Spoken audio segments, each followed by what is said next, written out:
जिसका शीर्षक है सिकुड़ती रातें मुस्कुराते सपने। जनवरी का महीना था। शहर की सर्दी अपनी पूरी जोर पर थी। कुहासे से ढकी रात, शीतलहर भी अपनी चरम सीमा पर थी। घरों की खिड़कियों से पीली रोशनी चमक रही थी। जब अमीरों के घरों में हीटर जलते हैं और रजाई लोग सुकून के लिए लेते हैं, उसी रात फुटपाथ के कोने में दो छोटे बच्चे सड़क किनारे मेट्रो स्टेशन के नीचे बने खंबे पर पीठ टिकाए बैठे थे। ऊपर आसमान में धुंध फैली थी और चांद ऐसे छिपा था मानो उसे भी ठंड लग रही है। उन बच्चों में एक था गोलू, उम्र कोई 10 वर्ष, और दूसरी कविता, उससे 2 साल छोटी। पिता की मृत्यु के बाद घर वालों ने माँ और बच्चों को घर से निकाल दिया था और संपत्ति भी धोखे से अपने नाम करवा ली थी।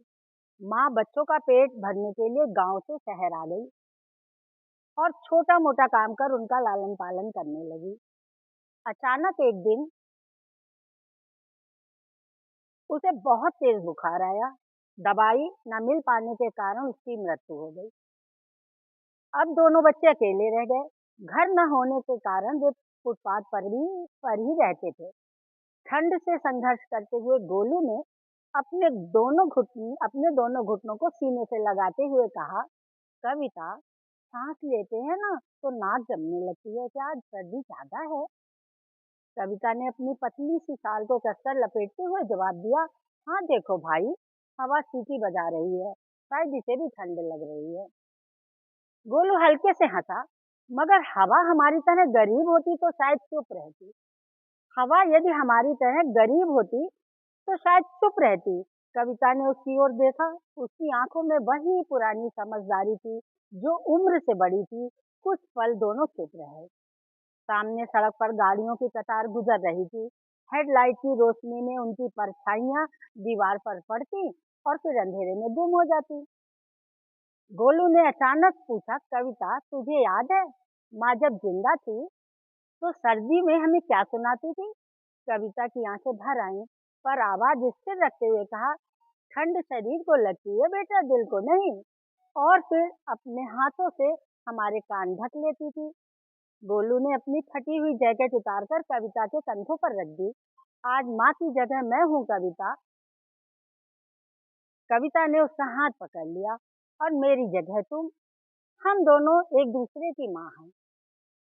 चाय पास की दुकान से पास की चाय की दुकान से अदरक और इलायची की खुशबू आई। कविता ने गोलू से कहा, काश भाई आज एक कप चाय मिल जाती। गोलू मुस्कुराया, बहन, कल सुबह मैं ज्यादा अखबार बेचूंगा, पहले चाय पीएंगे। कविता की आंखों में सपनों की रोशनी उतर गई।